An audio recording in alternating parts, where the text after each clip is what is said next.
Ukraine's $5.8 billion drone swarm cripples Russia's tank industry. Epic 6-hour strike. July 7, 2025, at exactly 2:25 p.m., a Ukrainian MiG-29 fighter jet is preparing for an attack operation. Two GBU-62 JDAM bombs weighing a total of more than 900 kilograms are in the process of being integrated to accompany the jet. While planning the target tactical chart, a brief risk-benefit session was held at the operations center. During this session, intelligence officers emphasized that Russian electronic warfare intensity had increased by 18% over the past 24 hours, but that spare part shortages observed during the Book M2 maintenance cycle had reduced the number of ready-to-fire missiles on the ramp. Recognizing that the threat was not absolute but variable, planners sought to seize the narrow window of opportunity. That is to launch the strike during the brief period when Russian batteries were undergoing heat control tests. The target was a steel-reinforced concrete arch bridge over the Karak River, which had been reinforced by Russian troops 3 months earlier. But this bridge was no ordinary crossing. It was a critical point in the supply lines to Zaporizhia, Melitopol, and Crimea. Field logistics experts described the bridge's capacity as a narrow bottleneck that consolidated 1,200 tons of fuel and ammunition at a single point each day. Just 1 day earlier, the Russian 75th Motorized Infantry Brigade had established an advanced attack line around Zaporizhia, deploying 2 battalions of infantry south of the river line. 2 howitzer batteries, armored convoys, and fuel convoys were to cross the bridge. But 15 minutes later, a 900-kilogram load would dive onto this bridge from a height of 11,000 meters. A single daring sortie, 2 launches, and a massive explosion. The most critical bridge in the region would be engulfed in flames for the Russian army. Before diving into this critical operation, please don't forget to subscribe to our channel, like our videos, and turn on notifications. The MiG-29 jet was preparing for the challenging mission. Russian BU-M2 and Tur batteries were scanning the area around the Dnipro River. To overcome this, they needed to release the bombs from the optimal distance and altitude. When launched from 11,000 meters, the JDAM-ER bombs had a range of 74 kilometers. But at medium altitude, the bombs had to be launched from a closer distance to counter Russian air defense systems. While analyzing the density of the defense line, the electronic intelligence cell detected that the Tur batteries left a 5-second antenna calibration gap before engaging. The mission profile was adjusted so that the bomb would be released precisely during this gap. This meant that by the time the radar gave its first response, the bomb would already have entered its ballistic glide phase. Weapons technicians used forklifts to pull the 454-kilogram JDAM-ERs from the supply route and connect them to the MiG-29 station. After inserting the electronic cutoff pin, the technicians confirmed that the DSU-43 tail fuse module was seated correctly. They then connected the G-coded navigation link cable to the aircraft's main weapons computer. The ground crew preparing the bombs used NATO-wipe full protection visors instead of the standard helmet-mounted goggles. Now, double data verification is performed for each bomb, which extends the hangar time by 12 minutes, but maintains the zero firing error policy in the field. This cable acts as an intermediary in loading the target coordinates onto the bomb, eliminating the need for an external data link on the aircraft prior to firing. Once the JDAMs were integrated into the MiG-29s, the mission briefing began. The aircraft would not fly directly to Vasilka. It would take off from Kulbakino, head 60 kilometers west, follow the Dnipro waterway, bend northward, then turn 35 kilometers east to approach the bridge along the exact west-southwest axis. The MiG-29 would release the bombs in glide mode at a range of 22 kilometers, then sharply turn left and return to the Mykolaiv airspace, entering a low-altitude tunnel hidden from radar. This zigzag maneuver was necessary due to the medium-altitude corridor established by Russian Buk M2 and Tore batteries near Karachcho. The standoff distance was set at 22 kilometers. This is because the JDAM-ER glide wings achieved the best lift-to-drag ratio at a 40-degree re-nose-up angle. The MiG-29 only needs a short climb of 3 to 4 G to achieve this. To simplify navigation tracking along the zigzag route, since there was no electronic officer in the second seat, the pilot's shoulder camera continuously transmitted flight data to be added to the chain of evidence for the mission. This recording would be sent to a UK-based analysis laboratory the following day, where it would be verified that the bomb's ballistic parameters match the simulation exactly. The MiG-29, assigned to destroy the bridge in Vasilka, Zaporizhzhia, entered a runway rollout at the runway threshold, and the afterburner did not engage. This was because an economical flight path was preferred over aggressive maneuvers. Finally, the MiG-29 drew a guideline on the western bank of the Dnipro Loop. At this altitude, the ground surface is lost in the noise of the terrain by most radars. This low-profile flight, which cannot be considered radar invisibility, actually manipulated the Russian defense line's field of view. A fast target flying at low altitude matches the tour operator's training perception of a possible cruise missile. Therefore, at first glance, they look for a missile rather than an aircraft. This cognitive bias was a factor that increased the early warning error. There is no laser receiver on the aircraft fuselage, and the GPS antenna is located on the upper tail. Since the antenna is located under a transparent fiber red dome, the device communicates without any loss of elevation. When the flight computer sent the final navigation position to the bombs at a distance of 24 kilometers from the target, the PWR arm indicator on the HUD began to flash. This indicated that the MiG-29 pilot was preparing to arm the dual bombs. The 454-kilogram JDAM-ER performs INS GPS corrections with a CEP of 0.14 R and P accuracy, using localized Ukrainian software integrated into the new extended-range tail kit. The target coordinates are entered while still on the ground and can be updated in flight if necessary, using the in-flight uplink mode. Since the fixed bridge was to be destroyed in this mission, there was no risk of straight-line coordinate error. The pilot banked left at an altitude of 700 meters with a 9-degree bank, then pitched the nose up. The speed dropped from 0.82 Mach to 0.72 Mach. When the vertical symbol appeared in the HUD frame, the release frame probably appeared. Now, with a 1-second delay, it was time to release the JDAM-ER on the left station. When the JDAM was released, small acceleration sensors confirmed the wing deployment sequence.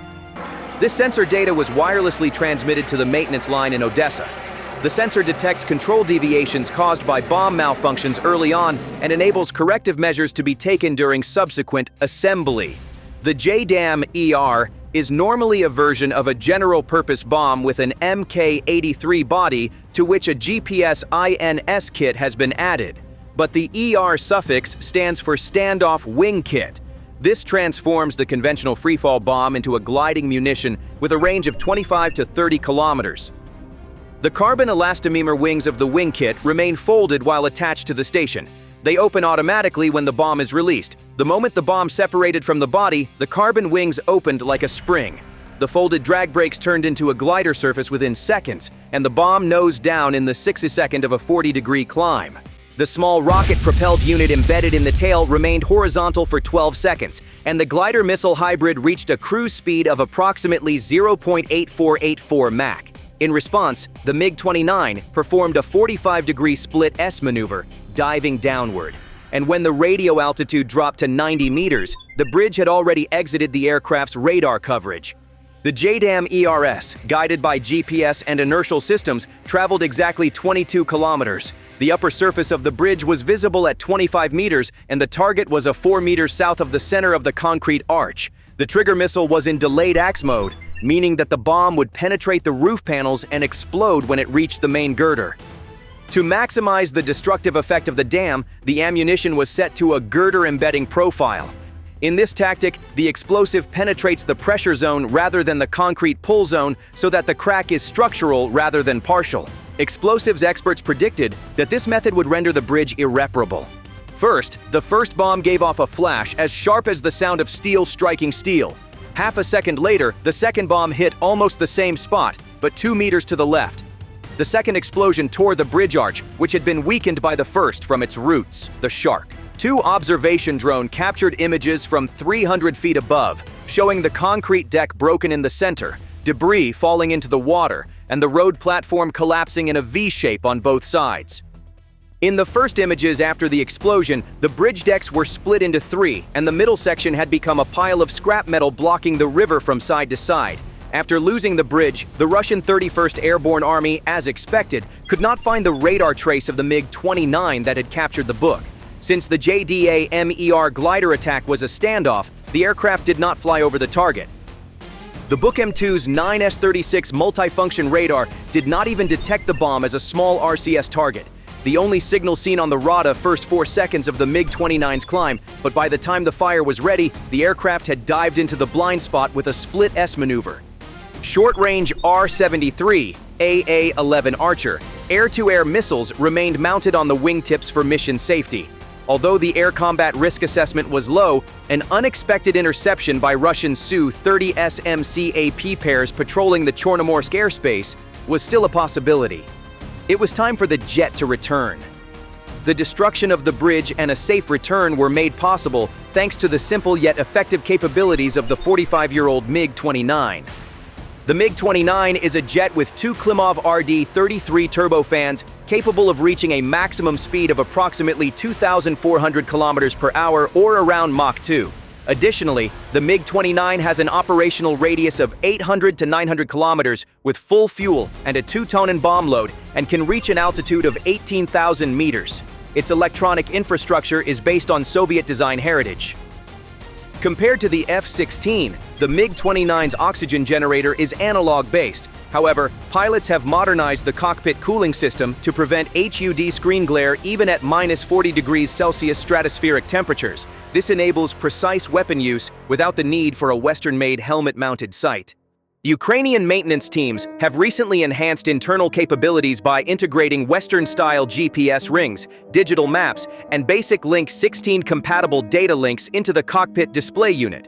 The cockpit features a single transparent HUD panel and 2 side multi-function displays, providing a modern analog-digital hybrid interface. During JDAM missions, the pilot only needs to monitor the bomb release distance, deviation estimate, and weapon arming status on the HUD. They are not overwhelmed by complex menu layers. All these features enable the MiG-29 to launch JDAM-ER bombs with maximum effectiveness. This lack of confusion, speed, and capability enabled the JDAM-ER bombs to blow up the bridge and ensure a safe return. The MiG-29 reached a speed of 0.9 Mach at an altitude of 90 meters during target separation, but the afterburner was still off. Upon reaching the western bank of the Dnepro, it climbed to an altitude of 250 meters. During the landing at Kulbakino, the radar panel showed no threat signals. The Buk M2 battery likely issued a delayed fire order after the bridge was destroyed, causing the missiles to lock onto empty air.